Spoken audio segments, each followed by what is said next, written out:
Oke, assalamualaikum warahmatullahi wabarakatuh. Sebelumnya, di sini kami dari kelompok 1 ingin mempresentasikan hasil yang sudah kita kerjakan pada N8N atau NXN. Di sini sebelumnya perkenalkan, nama saya Anas Aditya Suara, anggota dari kelompok 1, ingin menjelaskan alur. Kebetulan di sini saya menjelaskan di bagian MQTT IoT Sensor Input. Ya, jadi sistem ini dimulai dari MQTT IoT Sensor Input ya, yaitu proses penerimaan data dari sensor IoT, dari perangkat IoT yang terpasang pada akuarium. Nah, jadi perangkat IoT ini dilengkapi dengan beberapa sensor utama ya, seperti sensor suhu, sensor suhu. Jadi sensor suhu itu untuk memantau kestabilan suhu pada akuarium. Lalu ada sensor pH ya, di sini pH, sensor suhu, temperatur, sensor pH untuk mengukur tingkat keasaman dan kebasahan pada air. Lalu sensor turbidity yaitu untuk kekeruhan air, untuk mendeteksi tingkat kejernihan pada air di dalam akuarium. Lalu sensor ultrasonik untuk mengukur jarak ketinggian permukaan air secara non-kontak. Jadi seluruh sensor ini akan dikirimkan datanya dikirimkan secara real time menggunakan protokol MQTT-X. Jadi di sini, di sini kita masukkan ya protokolnya, hostnya di IP kita sendiri, portnya. Nah, setelah itu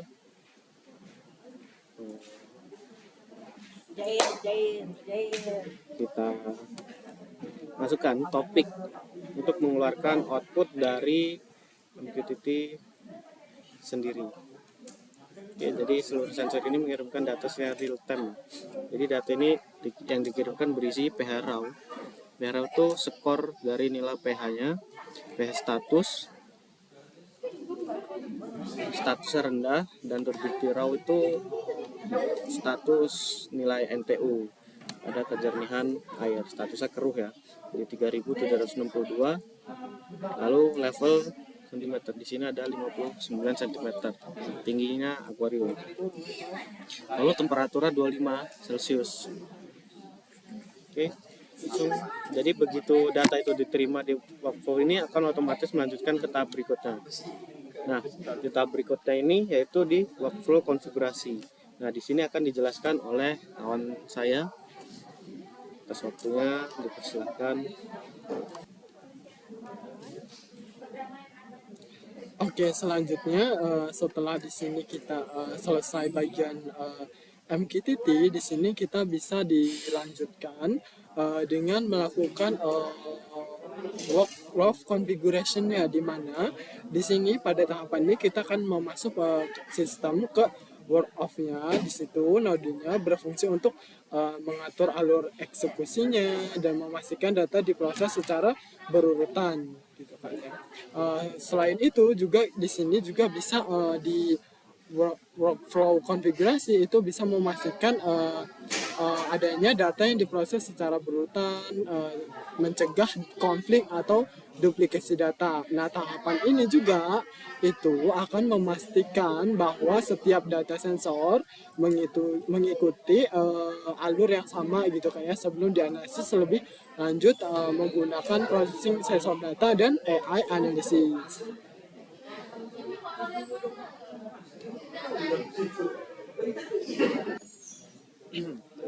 Oke, kemudian di sini kita masuk tahap 3 ya. Di tahap 3 ini kita masuk ke proses processing sensor data. Jadi pada tahap processing sensor data ini, yang dimana data mentah dari sensor ya, data mentah dari sensor kita olah, kita kemudian diproses pada tahap processing sensor data. Proses ini mencakup diantaranya yaitu memvalidasi nilai sensor, ya, memvalidasi nilai sensornya. Kemudian setelah itu menormalisasikan pada proses pembulatan data ya. Jadi di sini fleksibel ya, seperti itu. Kemudian penyesuaian format agar seragam. Jadi pada proses pre-processing data ini, diantaranya itu menyesuaikan format agar seragam, format datanya. Kemudian tahap ini juga bertujuan untuk memastikan data itu bersih. Jadi data itu tidak ada data-data yang memang contohnya itu yang data mining gitu ya. Udah bersih semua gitu ya. Oke, jadi sangat efisien untuk proses ini seperti itu dan fleksibel ya. Oke, cukup. Oke, selanjutnya yaitu bagian AI analysis agent ya. Ini, nah di sini dalam satu note ini terdapat dua subnote. Yang pertama yaitu OpenAI Chat modul, yang kedua yaitu outputnya. Nah ini adalah AI agent untuk menganalisis yang prompting yang kita lakukan. Nah,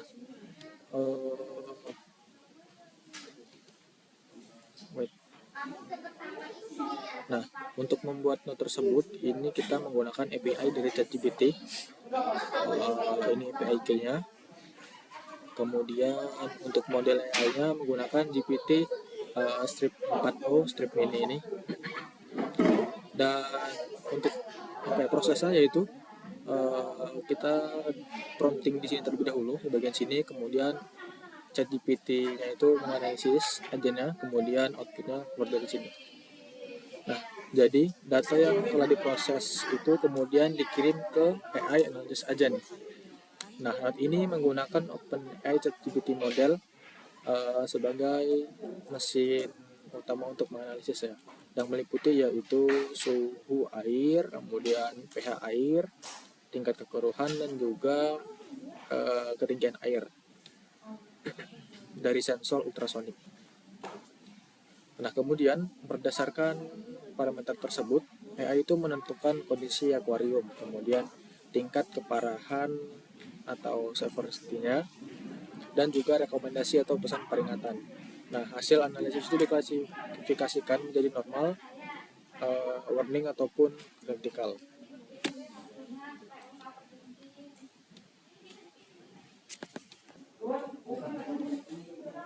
Oke, baik, sekarang saya akan melanjutkan bagian AI analysis again ini, yaitu struktur output parser.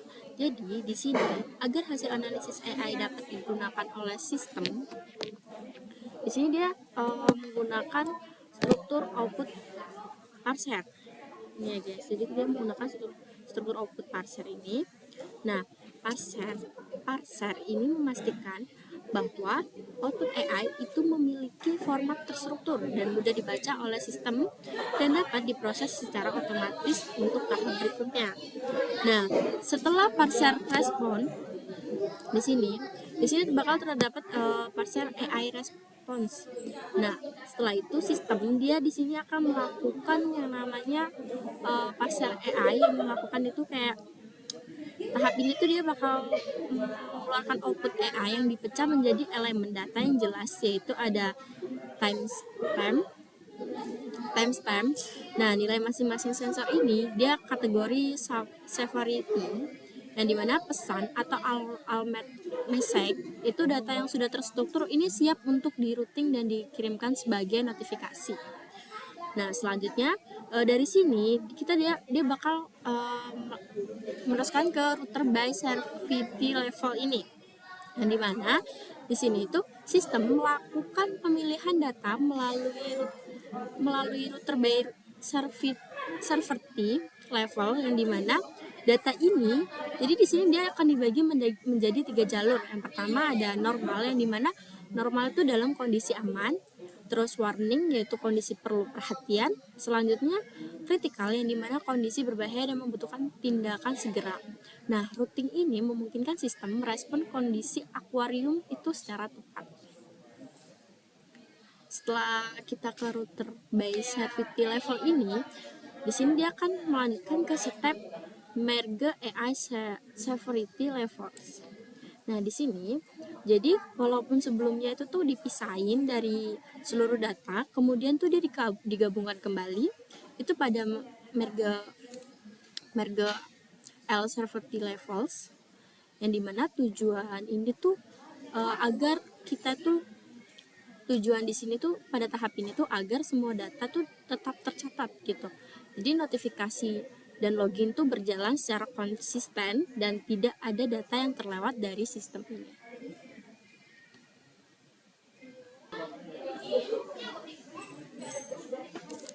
Oke, di sini setelah sistem menyelesaikan proses merging and service level itu pada bagian belah sini. Nah, itu kita bisa keseluruhan data beserta hasil analisis itu bergabung gitu kan ya. Nah, pada tahap selanjutnya ini di mana kita sudah memiliki informasi yang lengkap untuk mencakup waktu pengambilan data, nilai seluruh sensor, status kondisi akuarium, tingkat levelnya, dan pesan rekomendasi dari AI yang bisa di sini dapat kita lihat ada bagian di mana di situ untuk sistemnya di situ AI juga bisa mengambil keputusan di mana sistem ini melakukan pengambilan keputusan berdasarkan tingkat severity yang telah ditentukannya kan. Nah, di sini kan ada 3 di sini ya level ya, di mana yang pertama ada normal, yaitu jika kondisi akuarium dinyatakan normal, sistem tidak akan mengirim notifikasi darurat, namun tetap melanjutkan proses pencatatan data. Dan yang kedua di sini ada warning ya. Nah, di sini di warning ini jika kondisi berada di level yang warning gitu ya, agak kuning gitu ya. Kalau dibayangkan kayak ada hijau itu aman, kuning itu tingkat kelemahannya standar, dan merah itu bahaya banget gitu kan ya. Jadi jika di warning kuning ini, jika kondisi berada di level warning, sistem akan mengirim notifikasi sebagai peringatan dini agar pengguna dapat melakukan pengecekan. Nah, sedangkan kritikal itu yang paling parah ya. Jadi kan ada yang merah gitu ya, paling parah.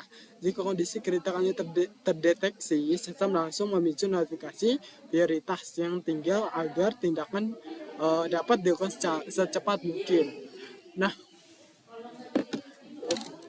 setelah AI ini melakukan 3 tahapan untuk level pengingatnya, di sini keputusan dapat dikirim melalui 3 tahapan juga ya untuk notifikasinya.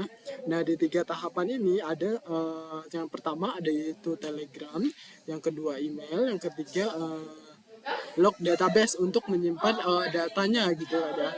Nah, di yang pertama ini Telegram, kita bisa mengirim sensor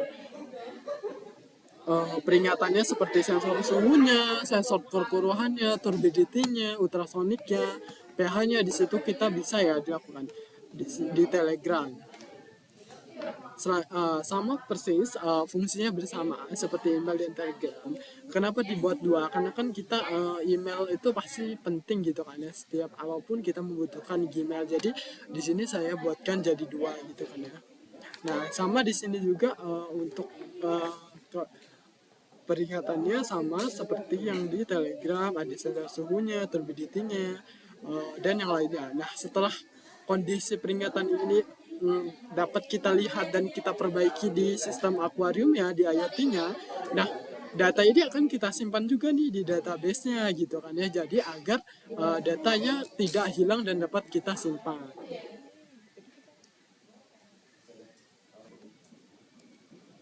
Oke, setelah penjelasan semua alur tuh sudah selesai, di sini kita bisa melakukan demo ya untuk melakukan uji coba apakah notifikasi berhasil. Kita akan masuk ke MQTT-nya terlebih dahulu. Di sini kita running ya. Oke, kita tunggu MQTT-nya. Nah, di sini sedang proses melakukan ya. Jadi kita tunggu terlebih dahulu. Oke, kita lihat. Nah, di sini setelah MQTT ngambil data, di sini kita dapat lihat ke Word untuk sistem berurutannya, serta di sini kita menggunakan analisa AI sudah berhasil nah, sudah di sini berhasil. Dan coba kita cek, kita masuk ke Telegram di sini agar dapat lihat apakah notifikasi berhasil atau tidak gitu. Nah, Jadi kita juga buka Gmail.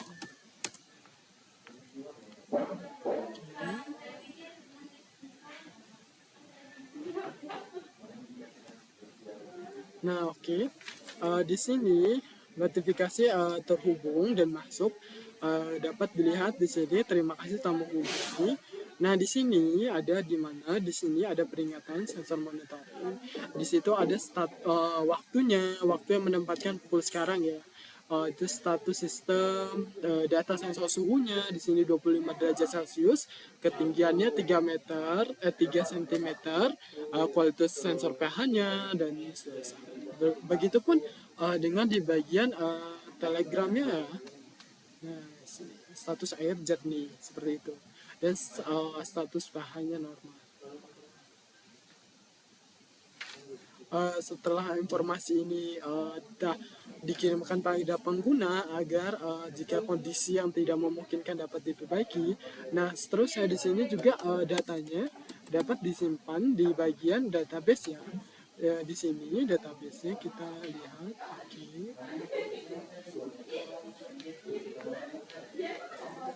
Dia. Oke, di sini berhasil. Mungkin yang sekian yang dapat kami jelaskan dalam project ini di project mini N8M. Kami akhiri. Wassalamualaikum warahmatullahi wabarakatuh.